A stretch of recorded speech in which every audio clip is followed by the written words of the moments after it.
여러분 안녕하십니까? 인생의 계절로 비유하자면 75세는 가을의 끝자락에서 겨울의 문턱으로 들어서는 시기라고 할 수 있습니다. 많은 분들이 60대에는 여전히 활기차게 생활하시고 70대 초반까지도 큰 변화를 느끼지 못하십니다. 하지만 75세를 넘어서면서부터 우리 몸과 마음, 그리고 삶의 방식에 예상치 못한 변화들이 찾아옵니다. 서울 강남구에 사시는 김영수 할아버지의 이야기를 들어보시겠습니까? 김 할아버지는 74세까지만 해도 매일 아침 남산을 오르고 친구들과 바둑을 두고 손주들을 돌보며 활기차게 지내셨습니다. 나는 아직 젊어 라고 자신하셨지요. 하지만 75세 생일을 지나고 반년쯤 되었을 때부터 무언가 달라지기 시작했습니다. 아침에 일어나는 것이 점점 힘들어지고 계단을 오를 때 숨이 차고 무엇보다 기억력이 눈에 띄게 떨어지는 것을 느끼셨습니다. 처음에는 나이 들면 다 그렇지라고 대수롭지 않게 생각하셨습니다. 하지만 시간이 지날수록 변화는 더욱 뚜렷해졌고 결국 병원을 찾으셨을 때 의사 선생님께서는 75세 이후에는 우리 몸의 여러 기능이 급격히 변화합니다. 이런 변화를 미리 알고 준비하는 것과 모르고 지나가는 것은 큰 차이가 있습니다. 라고 말씀하셨다고 합니다. 오늘 삶의 교훈에서는 75세 이후 우리 몸과 마음에 찾아오는 중요한 변화들, 그리고 이에 대비하는 현명한 방법들을 함께 나누어 보려 합니다. 이 내용을 아는 것과 모르는 것의 차이는 여러분의 남은 인생의 질을 크게 좌우할 수 있습니다. 만약 오늘 영상이 유익하셨다면 구독 버튼을 눌러주시고 좋아요와 댓글도 부탁드립니다. 여러분의 관심과 응원이 더 많은 어르신들께 중요한 정보를 전하는 데 큰 힘이 됩니다. 그럼 이제 본격적으로 시작해 볼까요? 신체적 변화, 우리 몸이 보내는 신호들. 첫 번째, 근육량이 급격히 감소합니다. 여러분, 혹시 아침에 일어날 때 예전보다 훨씬 더 힘들다고 느끼신 적 있으신가요? 의자에서 일어설 때 무릎에 힘이 들어가지 않거나 무거운 물건을 들 때 팔이 떨리는 경험을 하셨나요? 이것은 단순한 피로가 아니라 근육량 감소의 신호일 수 있습니다.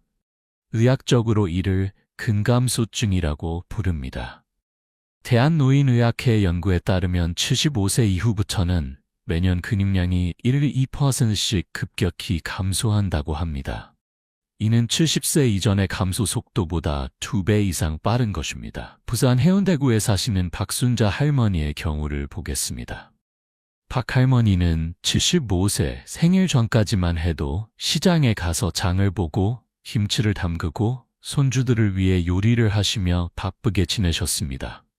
하지만 75세가 지나고 나서부터 무거운 쇼핑백을 들기가 점점 힘들어지고 김치통을 옮기다가 넘어질 뻔한 적도 있었습니다.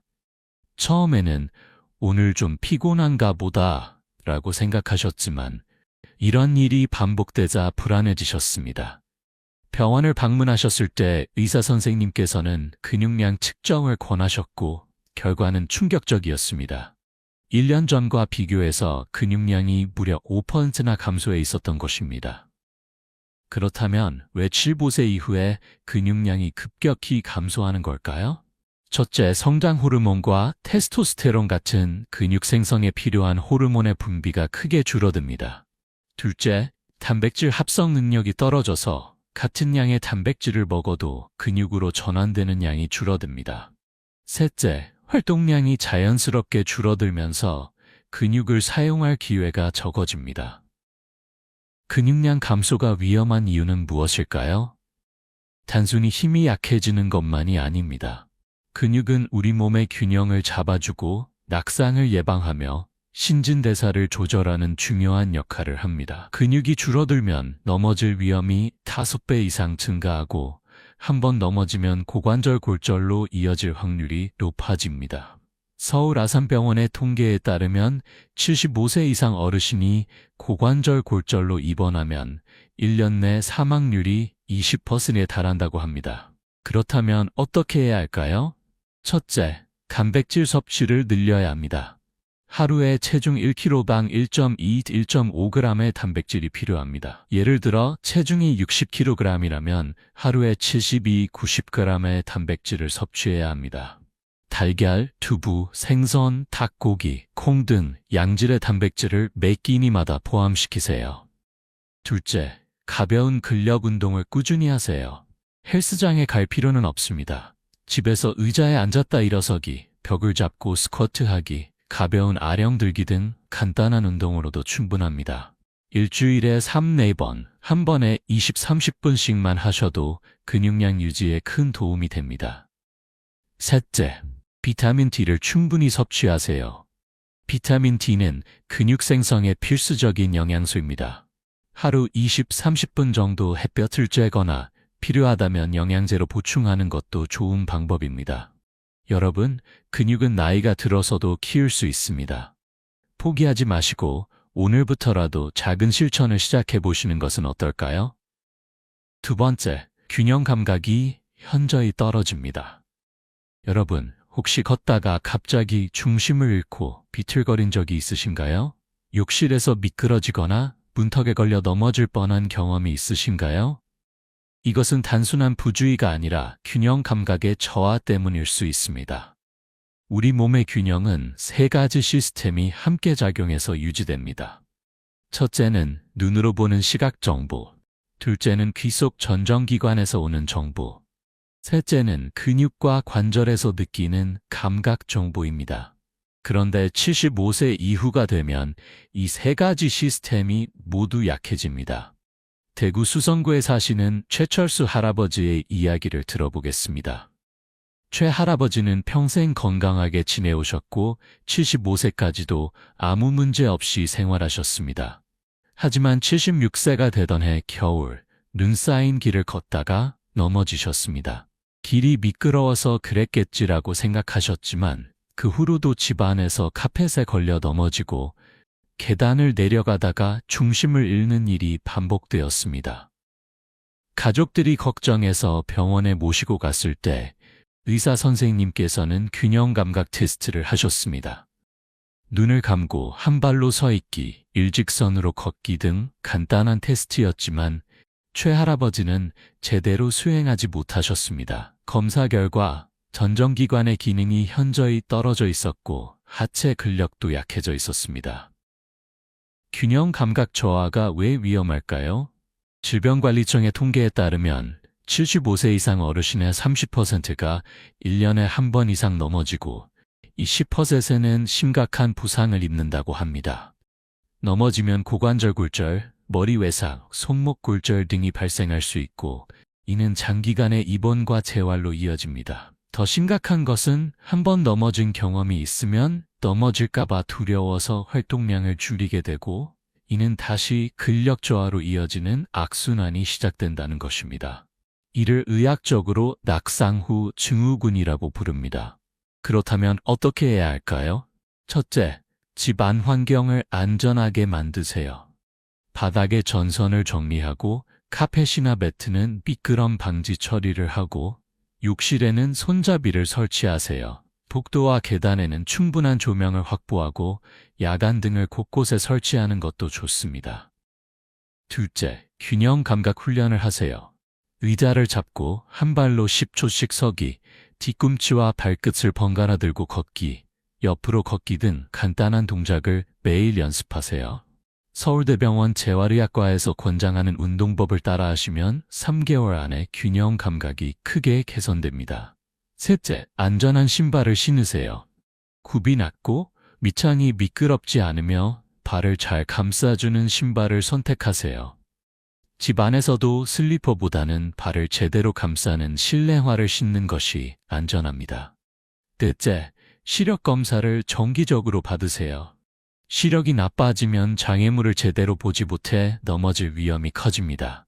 백내장이나 녹내장이 있다면 적절한 치료를 받으세요. 여러분, 넘어지는 것은 불가피한 노화 과정이 아닙니다. 적절한 준비와 훈련으로 충분히 예방할 수 있습니다. 오늘부터 작은 변화를 시작해 보시는 것은 어떨까요? 세 번째, 수면 패턴이 완전히 바뀝니다. 여러분 혹시 요즘 밤에 자주 깨시나요? 새벽 3, 4시면 눈이 떠져서 다시 잠들지 못하시나요?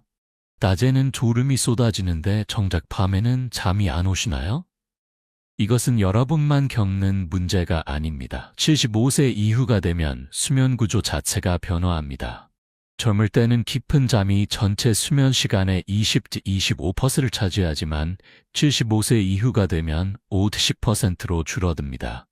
대신 얕은 잠이 늘어나고 중간에 자주 깨게 됩니다. 이는 뇌의 수면 조절 중추가 노화되면서 생기는 자연스러운 변화입니다. 인천 남동구에 사시는 이정숙 할머니는 평생 잠을 잘 주무셨습니다. 밤 10시에 자서 아침 6시에 일어나시는 규칙적인 생활을 하셨지요. 하지만 76세가 되면서부터 상황이 달라졌습니다.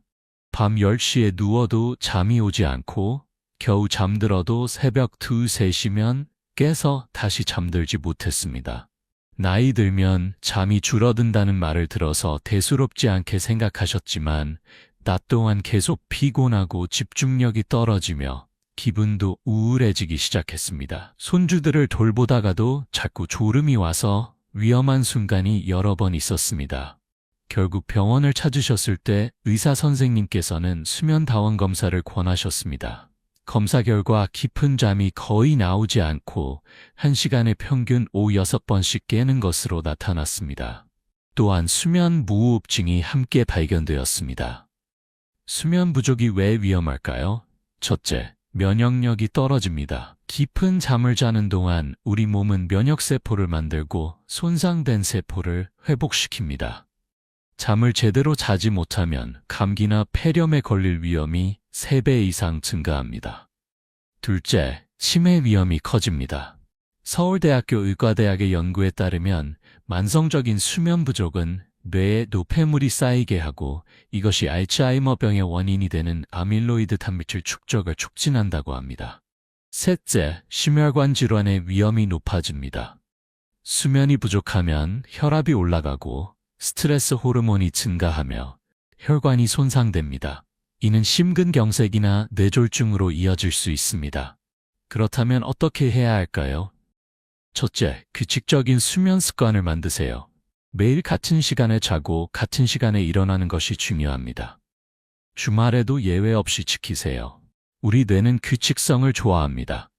둘째, 낮잠을 조절하세요. 낮잠을 너무 오래 자거나 오후 늦게 자면 밤잠에 방해가 됩니다. 낮잠은 오후 2시 이전에 20-30분 이내로 제한하세요. 셋째, 잠자리 환경을 개선하세요. 방은 어둡고 조용하며 시원하게 유지하세요. 편안한 매트리스와 베개를 사용하고 방에서는 TV를 보거나 스마트폰을 사용하지 마세요. 침실은 오직 잠을 자는 공간으로만 사용하세요. 넷째, 저녁 식사는 가볍게 하세요. 취침 3시간 전에는 식사를 마치고 카페인이 든 커피나 홍차, 녹차는 오후 2시 이후로는 마시지 마세요. 대신 따뜻한 우유나 캐모마일 차를 드시는 것이 좋습니다. 다섯째, 적절한 운동을 하세요. 하루 30분 정도 가벼운 산책이나 운동을 하면 수면의 질이 개선됩니다. 하지만 저녁 늦은 시간에 격렬한 운동은 오히려 잠을 방해하므로 오전이나 오후 이른 시간에 하세요. 여러분, 좋은 수면은 건강한 노년의 핵심입니다. 잠을 소홀히 하지 마시고 오늘부터 수면 환경을 개선해 보시는 것은 어떨까요? 인지 및 정서적 변화. 네 번째, 기억력과 집중력이 눈에 띄게 감소합니다. 여러분, 혹시 방금 전에 뭘 하려고 했는지 잊어버린 적이 있으신가요? 손주 이름이 잘 생각나지 않거나 약속 시간을 자주 까먹으시나요? 물건을 어디에 뒀는지 찾지 못해서 한참을 헤매신 적은요? 75세 이후가 되면 뇌의 신경세포 수가 줄어들고 신경 전달 물질의 분비가 감소하면서 기억력과 집중력이 자연스럽게 떨어집니다. 특히 새로운 정보를 기억하는 능력과 여러 가지 일을 동시에 처리하는 능력이 크게 감소합니다. 광주 서구에 사시는 강민호 할아버지는 평생 은행에서 일하시며 숫자와 계산에 능하셨습니다. 75세에 은퇴하신 후에도 정정하셨고 가족의 재정 관리를 도맡아 하셨습니다. 하지만 77세가 되면서부터 달라지기 시작했습니다. 전기요금 고지서를 보고 납부하려고 했는데 잠깐 다른 일을 하다 보면 잊어버리고 같은 고지서를 여러 번 납부하는 일도 생겼습니다. 시장에 가려고 메모를 했는데 메모지를 집에 두고 와서 뭘 사야 할지 기억이 나지 않았습니다.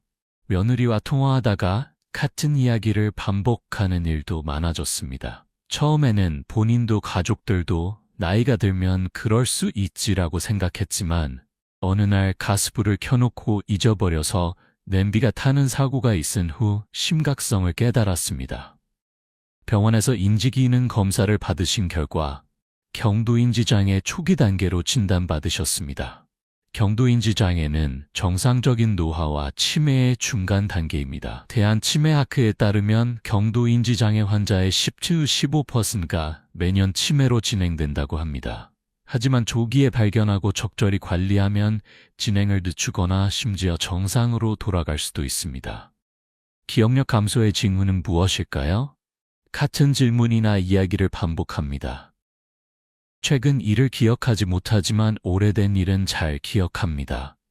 익숙한 장소에서 길을 잃습니다. 물건을 자주 잃어버립니다. 약속이나 일정을 자주 잊어버립니다. 대화 중에 적절한 단어가 생각나지 않습니다. 간단한 계산이나 결정을 내리기 어렵습니다. 이런 증상이 있다면 반드시 전문의와 상담하셔야 합니다. 그렇다면 어떻게 해야 할까요? 첫째, 뇌를 계속 사용하세요. 쓰지 않으면 잃는 듯는 원칙이 뇌에도 적용됩니다. 독서, 퍼즐, 바둑, 새로운 악기 배우기, 외국어 공부 등 뇌를 자극하는 활동을 꾸준히 하세요. 서울대학교 연구팀의 연구에 따르면 하루 30분씩 뇌 훈련 활동을 하면 인지 기능 저하를 50% 이상 늦출 수 있다고 합니다. 둘째, 메모 습관을 들이세요. 중요한 일은 즉시 메모하고 달력에 표시하며 알람을 설정하세요. 스마트폰의 메모 기능이나 알람을 적극 활용하세요. 기억력에만 의존하지 말고 외부 도구를 적극 사용하는 것이 현명합니다. 셋째, 사회적 활동을 유지하세요. 사람들과의 대화와 교류는 뇌를 자극하는 최고의 활동입니다. 경로당이나 복지관의 프로그램에 참여하고 친구들과 정기적으로 만나세요. 서울시 어르신 종합복지관에선 다양한 인지 강화 프로그램을 무료로 제공합니다. 넷째, 충분한 수면을 취하세요. 앞에서 말씀드렸듯이 수면 중에 뇌는 낮 동안의 기억을 정리하고 저장합니다. 수면이 부족하면 기억력이 더욱 나빠집니다. 다섯째, 혈관 건강을 지키세요. 뇌로 가는 혈류가 원활해야 뇌 기능이 유지됩니다. 고혈압, 당뇨병, 고지혈증을 잘 관리하고 금연하며 규칙적으로 운동하세요. 여러분, 기억력 감소는 자연스러운 노화 과정이지만 적절한 노력으로 느리게 만들 수 있습니다. 오늘부터 뇌 건강을 위한 작은 실천을 시작해 보시는 것은 어떨까요? 다섯 번째, 감정 기복이 심해지고 우울해지기 쉽습니다. 여러분, 혹시 요즘 자주 울적하고 의욕이 없으신가요? 예전에는 좋아하던 일에도 흥미가 없어지셨나요? 사소한 일에도 짜증이 나고 화가 나시나요? 이것은 여러분의 성격이 변한 것이 아니라 75세 이후에 나타나는 정서적 변화일 수 있습니다. 나이가 들면서 뇌의 세로토닌과 도파민 같은 신경 전달 물질이 줄어들어 기분 조절이 어려워집니다. 또한 신체적 질병, 사회적 고립, 경제적 어려움, 배우자나 친구의 죽음 등 우울증을 유발하는 요인들이 많아집니다. 대전 유성구에 사시는 윤미선 할머니에는 평생 밝고 긍정적인 성격으로 주변 사람들에게 사랑받으셨습니다.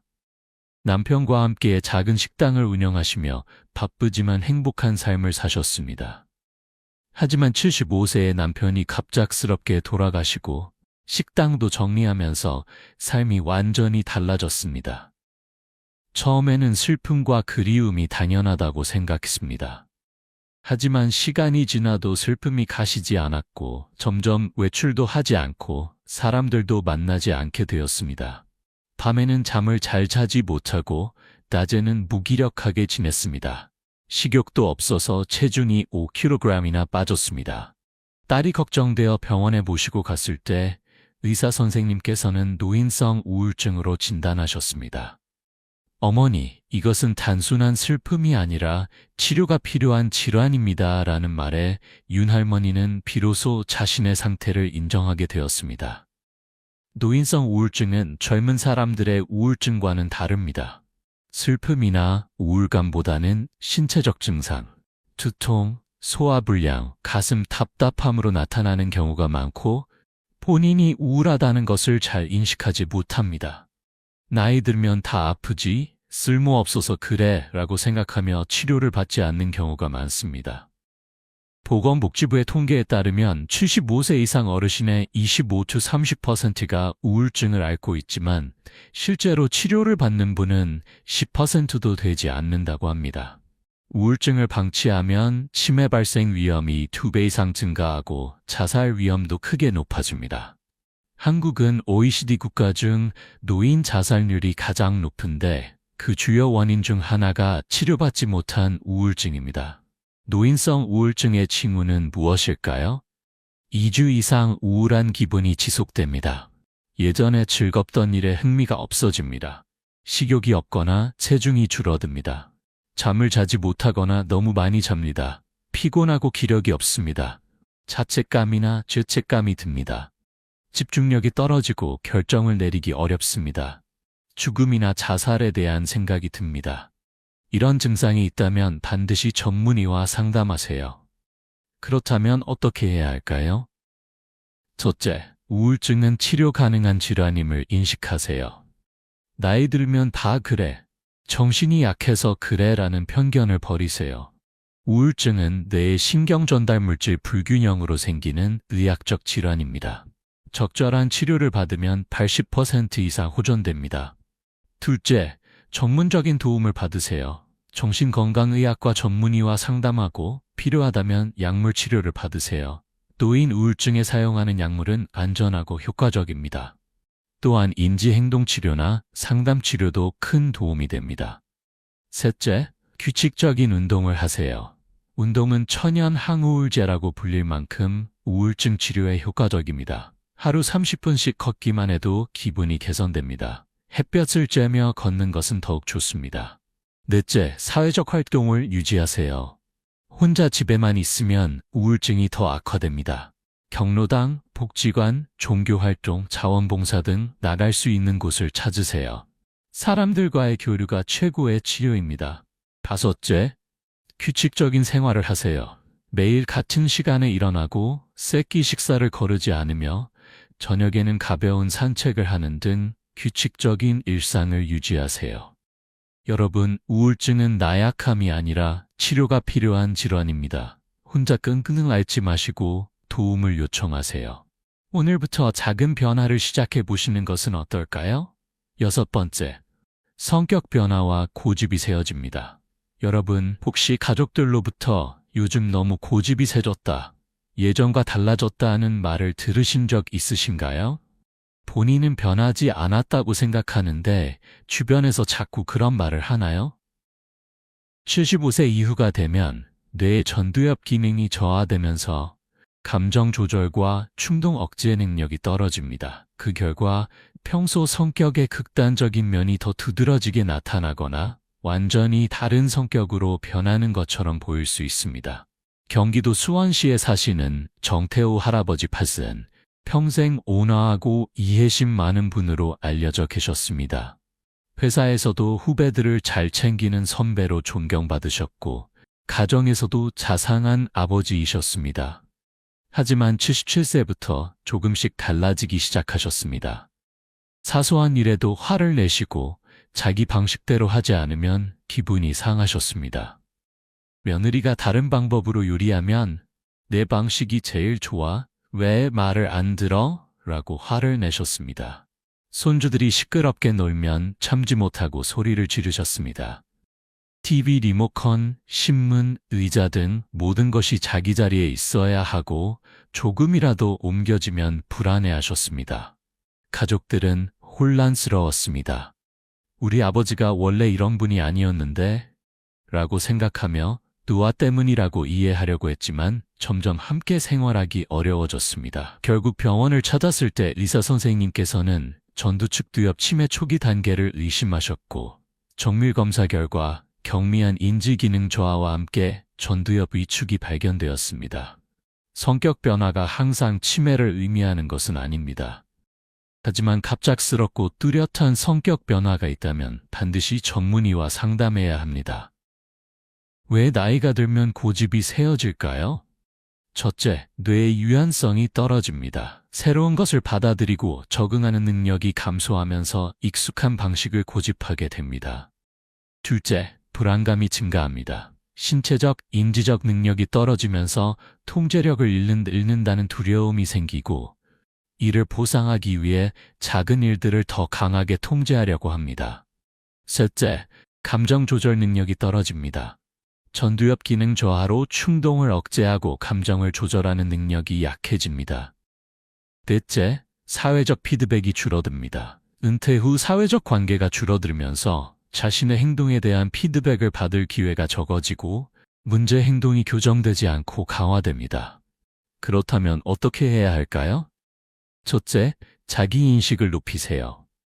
가족이나 친구가 요즘 변했다고 말한다면 방어적으로 반응하지 말고 진지하게 들어보세요. 혹시 자신도 모르는 변화가 있는지 점검해 보세요. 둘째, 유연성을 연습하세요. 의도적으로 새로운 것을 시도하고 다른 사람의 방식을 받아들여 보세요.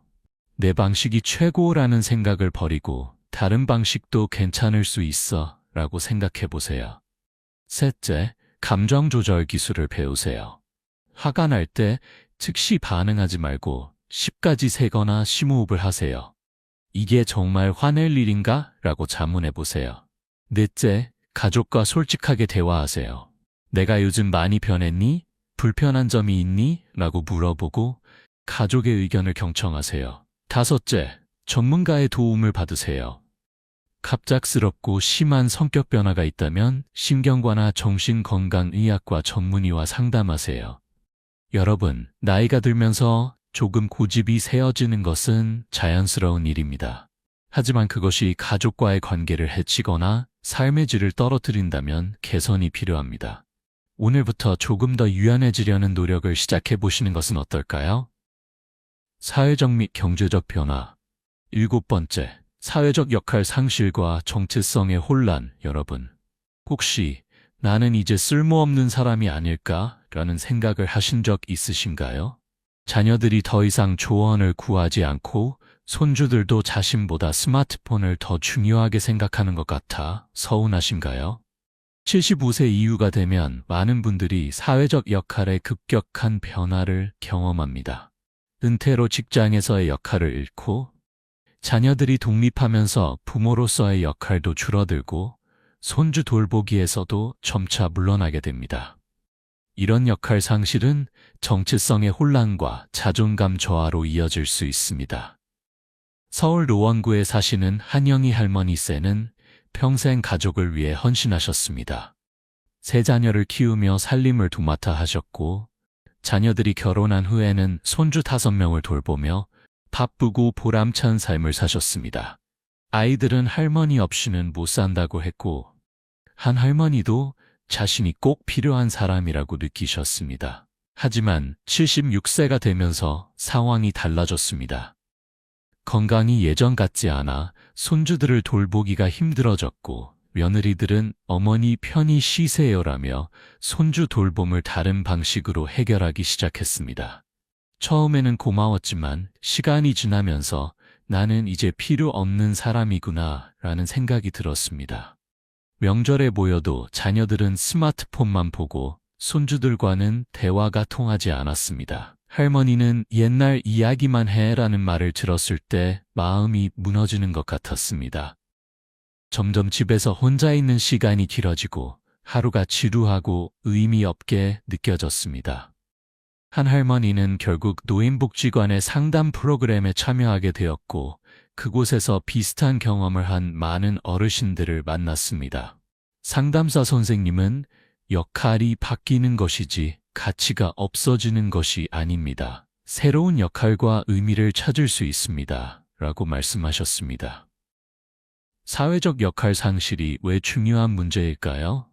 서울대학교 사회학과의 연구에 따르면 사회적 역할을 상실한 노인들은 우울증 발생률이 3배 높고 자살 생각을 하는 비율도 2배 이상 높다고 합니다. 또한 사회적 고립은 흡연이나 비만만큼이나 건강에 해롭다는 연구 결과도 있습니다. 그렇다면 어떻게 해야 할까요? 첫째, 새로운 역할을 찾으세요. 더 이상 손주를 돌보지 못한다면 복지관에서 다른 어르신들을 돌보는 자원봉사를 할 수 있습니다. 직장에서의 전문성을 살려 멘토링 프로그램에 참여할 수도 있습니다. 서울시와 경기도는 은퇴 전문가와 청년을 연결하는 세대 공감 멘토링 프로그램을 운영하고 있습니다. 둘째, 새로운 정체성을 개발하세요.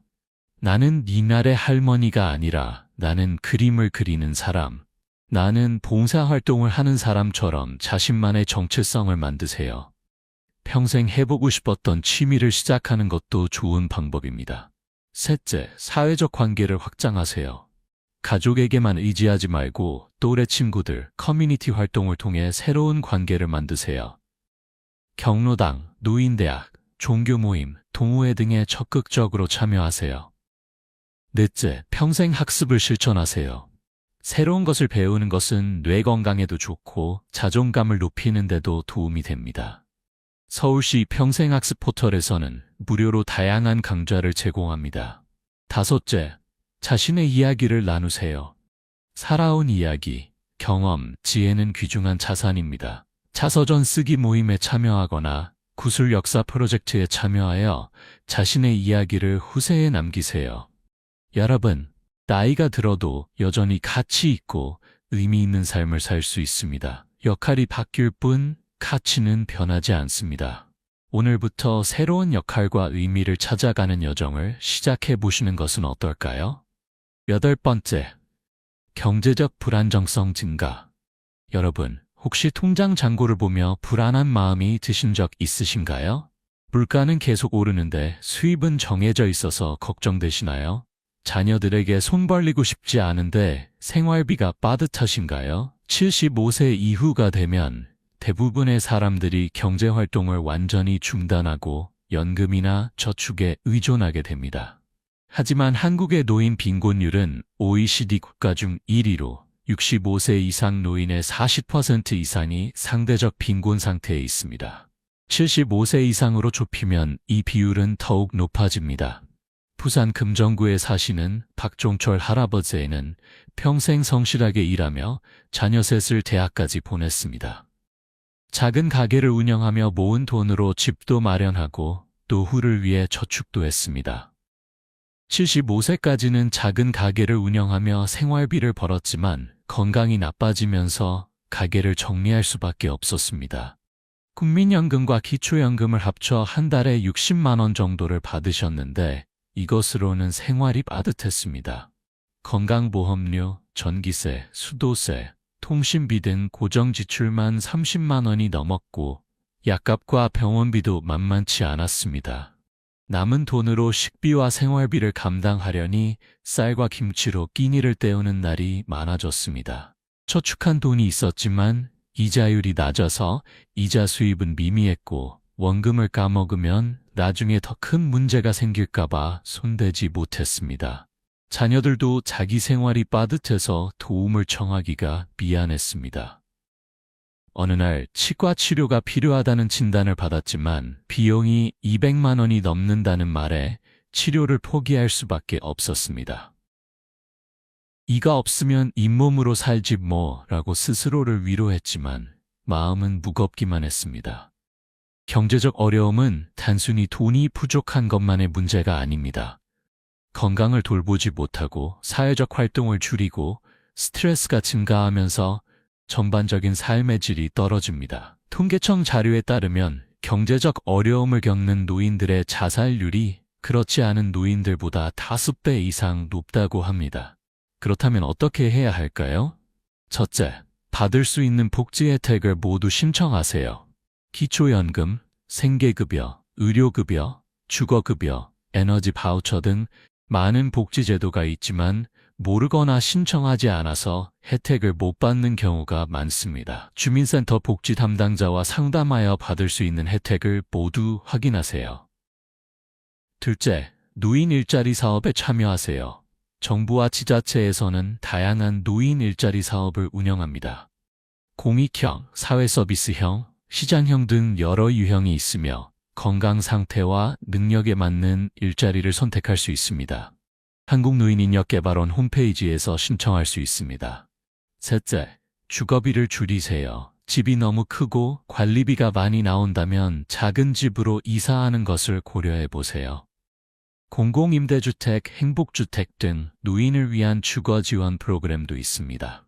주택연금 제도를 활용하는 것도 하나의 방법입니다. 넷째, 의료비를 절감하세요. 건강보험 본인 부담 경감제도, 의료비 지원 사업 등을 활용하세요. 동네 보건소에서는 무료 또는 저렴한 비용으로 기본적인 건강검진과 치료를 받을 수 있습니다. 다섯째, 자녀와 솔직하게 대화하세요. 자녀에게 손 벌리기 부끄럽다고 혼자 끙끙 앓지 마세요. 자녀들은 부모님의 어려움을 알고 싶어 합니다. 정기적으로 조금씩이라도 도움을 받는 것이 나중에 큰 문제가 생기는 것보다 낫습니다. 여러분, 경제적 어려움이 있다고 해서 부끄러워할 필요 없습니다. 평생 열심히 일하고 자녀를 키우신 여러분께는 국가와 사회로부터 도움받을 권리가 있습니다. 오늘부터 받을 수 있는 복지 혜택을 찾아보시는 것은 어떨까요? 아홉 번째, 디지털 소외 심화. 여러분, 혹시 스마트폰 사용이 어려워서 답답하신 적 있으신가요? 은행에 가려고 했는데 인터넷으로만 예약할 수 있다고 해서 포기하신 적은요? 손주들과 영상통화를 하고 싶은데 방법을 몰라서 못하신 적은요? 코로나19 이후 우리 사회는 급격히 디지털화되었습니다. 은행 업무, 병원 예약, 물건 구매, 대중교통 이용까지 모든 것이 스마트폰과 컴퓨터 없이는 불가능해졌습니다. 하지만 75세 이상 어르신들에게 이런 변화는 너무 빠르고 어렵습니다. 대구 수성구에 사시는 이순덕 할머니는 평생 검소하게 살아오셨고 필요한 것은 직접 시장에 가서 사고 은행 업무도 창구에 가서 보셨습니다. 하지만 75세 이후 무릎이 아파서 외출이 힘들어지면서 문제가 생기기 시작했습니다. 자녀들이 스마트폰을 사주며 엄마, 이제 스마트폰으로 다 할 수 있어요. 배달도 시킬 수 있고 은행 업무도 할 수 있어요 라고 했지만 이 할머니에게는 너무 어려웠습니다. 글자는 너무 작고 버튼은 어디 있는지 모르겠고 조금만 잘못 누르면 이상한 화면이 나왔습니다. 병원 예약을 하려고 전화했더니 앱으로 예약해 주세요라고 하고 은행에 가려고 했더니 먼저 인터넷으로 예약하셔야 합니다라고 했습니다. 버스를 타려고 해도 교통카드를 충전하는 방법을 몰라서 매번 현금을 내야 했습니다. 손주들과 영상통화를 하고 싶었지만 카카오톡 영상통화를 어떻게 거는지 몰라서 매번 자녀에게 전화해서 만난이랑 통화 좀 연결해 줄래? 라고 부탁해야 했습니다. 점점 디지털 세상에서 소외되는 느낌이 들었고 자신이 시대에 뒤떨어진 사람이라는 생각에 우울해졌습니다. 디지털 소외는 단순히 기술을 사용하지 못하는 불편함만이 아닙니다. 정보 접근에서 소외되고 사회적 관계가 단절되며 금융 서비스 이용이 어려워지고 결국 삶의 질이 전반적으로 떨어지게 됩니다. 한국지능정보사회진흥원의 조사에 따르면 75세 이상 어르신의 60% 이상이 디지털 기기 사용에 어려움을 겪고 있다고 합니다. 그렇다면 어떻게 해야 할까요? 첫째, 디지털 교육을 받으세요. 전국의 주민센터, 복지관, 도서관에서 무료 스마트폰 교육을 제공합니다. 서울시는 어르신 디지털 역량 강화 사업을 통해 1:1 맞춤 교육을 제공하고 있습니다. 부끄러워하지 말고 적극적으로 참여하세요. 둘째, 꼭 필요한 기능부터 배우세요. 모든 기능을 다 알 필요는 없습니다. 전화 걸기, 문자 보내기, 카카오톡 사용하기, 사진 찍기 등 자주 사용하는 기능부터 차근차근 배우세요. 셋째, 메모하고 반복하세요. 배운 내용을 큰 글씨로 메모해두고 매일 조금씩 반복 연습하세요. 한 번에 완벽하게 하려고 하지 말고 천천히 익숙해지세요. 넷째, 가족에게 도움을 요청하세요. 자녀나 손주들에게 천천히, 친절하게 가르쳐 달라고 부탁하세요. 젊은 세대는 가르치는 것이 당연하다고 생각할 수 있지만 배우는 사람에게는 설명이 너무 빠를 수 있습니다. 천천히 설명해 줘라고 당당하게 말하세요. 다섯째, 아날로그 방식도 유지하세요. 모든 것을 디지털로 할 필요는 없습니다. 중요한 은행 업무는 직접 창구에 가고 병원 예약은 전화로 하는 등 자신에게 편한 방식도 유지하세요. 은행과 병원에는 여전히 대면 서비스가 있습니다. 여러분, 디지털 기기를 못 다룬다고 해서 부끄러워할 필요 없습니다. 이것은 여러분의 잘못이 아니라 사회가 너무 빠르게 변한 것입니다. 하지만 조금만 노력하면 충분히 배울 수 있고 디지털 세상의 편리함을 누릴 수 있습니다. 오늘부터 작은 도전을 시작해 보시는 것은 어떨까요? 건강관리의 변화. 10번째, 만성질환 관리가 더욱 중요해집니다. 여러분, 혹시 약통을 보면 한숨이 나오시나요? 아침, 점심, 저녁으로 먹어야 할 약이 한 줌씩 되시나요? 병원에 가면 진료과가 여러 개라서 하루 종일 병원에서 보내시나요? 75세 이후가 되면 대부분의 사람들이 2가지 이상의 만성질환을 가지고 있습니다. 고혈압, 당뇨병, 고지혈증, 관절염, 골다공증 등이 동시에 있는 경우가 많고 이를 관리하는 것이 삶의 중요한 과제가 됩니다. 광주 광산구에 사시는 김순옥 할머니인 고혈압 15년, 당뇨병 10년, 골다공증 5년을 앓고 계십니다.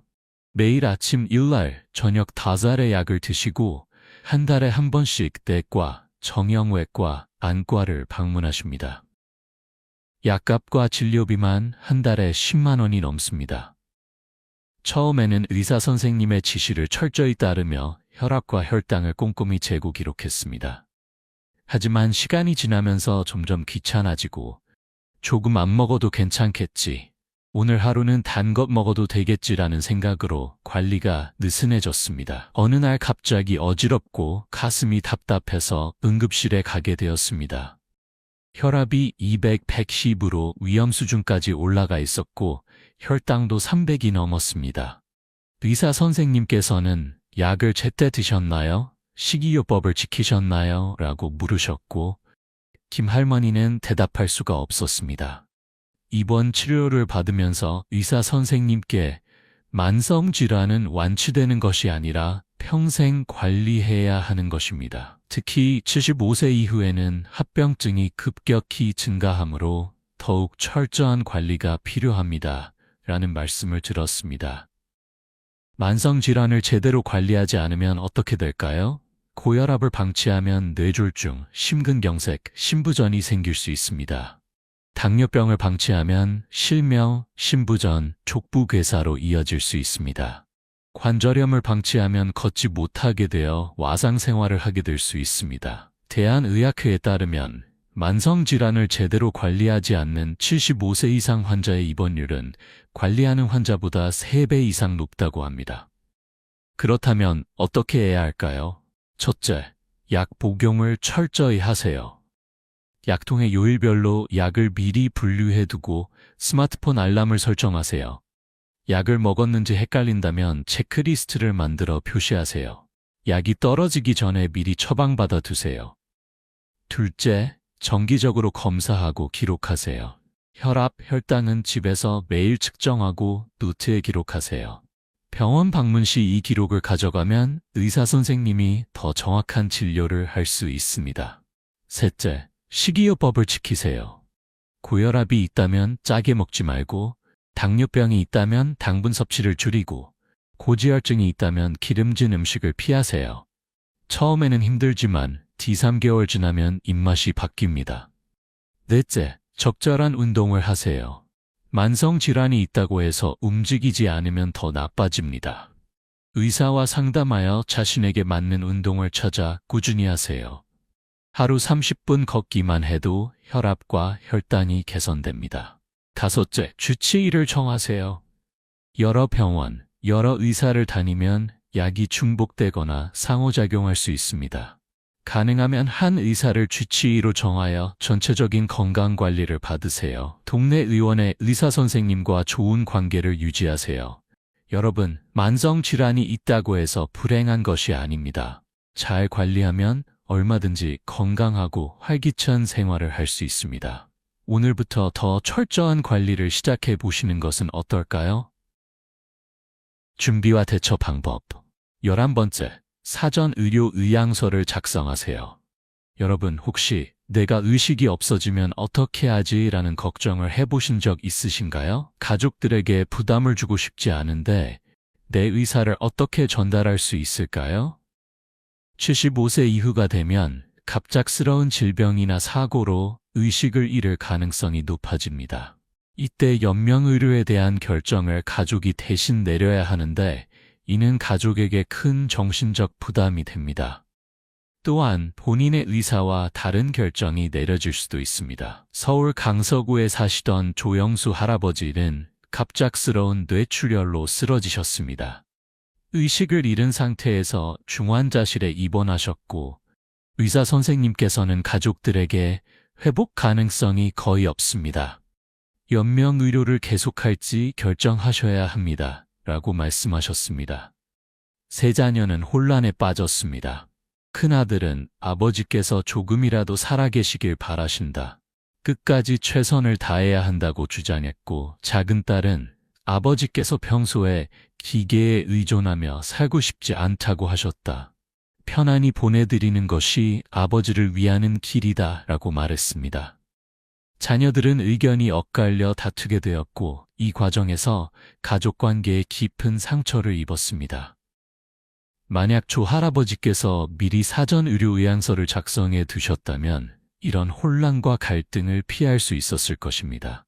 사전 의료 의향서란 무엇일까요? 본인이 의식이 없거나 의사결정 능력을 상실했을 때 연명의료, 심폐소생술, 인공호흡기, 혈액투석, 항암제 등을 받을 것인지 거부할 것인지 미리 밝혀두는 문서입니다. 2018년부터 연명의료 결정법이 시행되어 법적 효력을 가지게 되었습니다. 사전 의료 의향서를 작성하면 어떤 장점이 있을까요? 첫째, 본인의 의사가 존중됩니다. 가족이 아니라 본인이 직접 결정할 수 있습니다. 둘째, 가족의 부담이 줄어듭니다. 가족들은 내가 올바른 결정을 한 것일까? 라는 죄책감에서 벗어날 수 있습니다. 셋째, 가족 간 갈등을 예방합니다. 명확한 본인의 의사가 있으면 자녀들 사이에 의견 차이가 생기지 않습니다. 넷째, 품위 있는 죽음을 맞이할 수 있습니다. 무의미한 연명의료로 고통받지 않고 편안하게 임종을 맞이할 수 있습니다. 어떻게 작성할까요? 전국의 보건소, 의료기관, 한국호스피스 완화의료학회 등에서 상담과 작성을 도와드립니다. 작성 후 국립연명의료관리기관에 등록하면 전국 어디서나 조회가 가능합니다. 여러분, 사전 의료 의향서는 죽음을 준비하는 것이 아니라 삶을 더 당당하게 사는 것입니다. 오늘부터 가족과 함께 이야기를 나누어 보시는 것은 어떨까요? 12번째, 유언장과 재산 정리를 미리 하세요, 여러분. 혹시 유언장은 죽기 직전에 쓰는 것이라고 생각하시나요? 내가 죽으면 자식들이 알아서 나눠 가지겠지라고 생각하시나요? 하지만 현실은 다릅니다. 유언장 없이 돌아가시면 재산 분배를 두고 자식들 사이에 다툼이 생기는 경우가 많습니다. 평생 우애 좋게 지내던 형제자매가 재산 문제로 남남이 되는 비극을 우리는 주변에서 자주 봅니다. 인천 연수구에 사셨던 최순자 할머니는 자녀 넷을 키우며 평생 고생하셨습니다. 큰아들은 사업이 잘 되어 부유하게 살았고 작은아들은 장애가 있어 어렵게 살았습니다. 큰딸은 일찍 결혼해서 외국에 살았고 작은딸은 비혼으로 할머니를 모시고 살았습니다.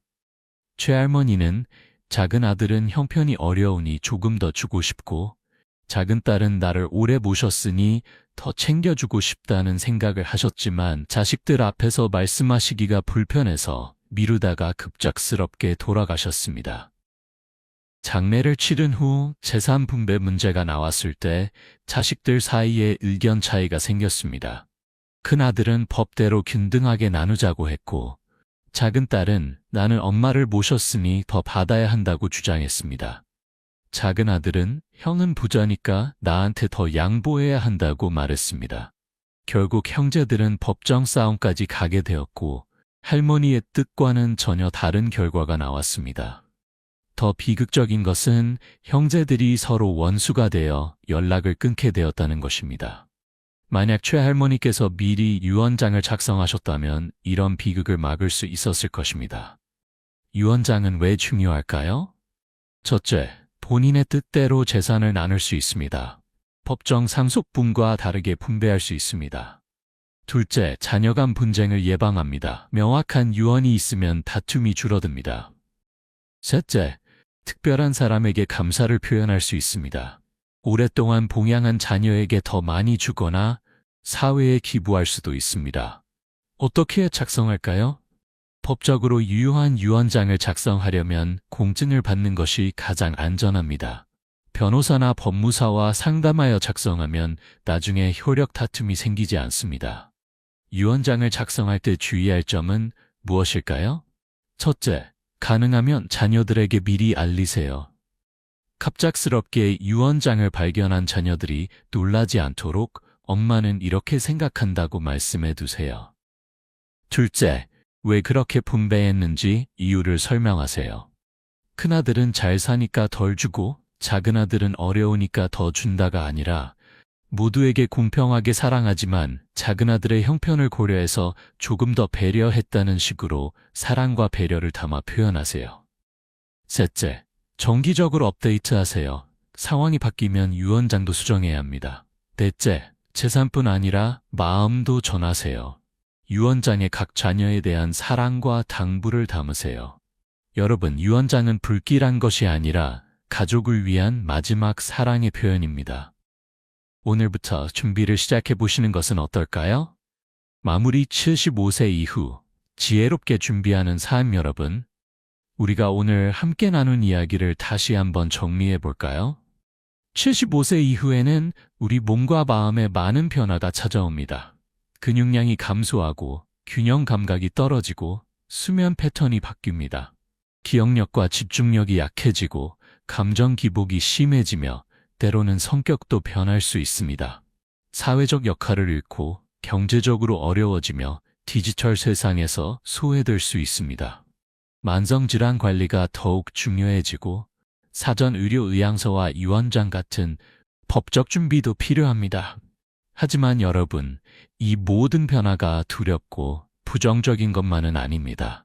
미리 알고 준비하면 충분히 대처할 수 있습니다. 오히려 이 시기를 삶의 완성기로 만들 수 있습니다. 서울대학교 노년학 연구팀의 장기 추적 연구에 따르면 75세 이후의 삶의 질을 결정하는 가장 중요한 요인은 재산이나 건강 상태가 아니라 변화에 대한 준비와 적응력이었다고 합니다. 변화를 미리 알고 준비한 사람들은 그렇지 않은 사람들보다 우울증 발생률이 50% 낮았고 주관적 행복도는 40% 높았습니다. 부산 해운대구에 사시는 김명란 할머니의 이야기를 마지막으로 들려드리고 싶습니다. 김 할머니는 75세의 남편을 여의고 건강도 나빠지면서 힘든 시기를 보내셨습니다. 하지만 복지관의 노년교육 프로그램에 참여하면서 삶이 달라지기 시작했습니다. 근력 운동과 균형 훈련을 꾸준히 하여 넘어질 위험을 줄였고 수면 위생 교육을 받아 불면증을 극복했습니다. 기억력 훈련 프로그램에 참여하여 인지 기능을 유지했고 우울증 상담을 받아 마음의 평화를 찾았습니다. 새로운 역할도 찾았습니다. 복지관에서 젊은 어르신들에게 전통 자수를 가르치는 자원봉사를 시작했고 이것이 큰 보람이 되었습니다.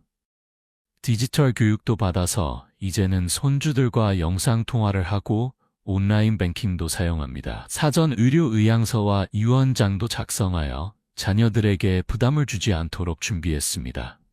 81세가 된 지금 김할머니는 75세 이후가 오히려 내 인생에서 가장 지혜롭고 평화로운 시기라고 말씀하십니다.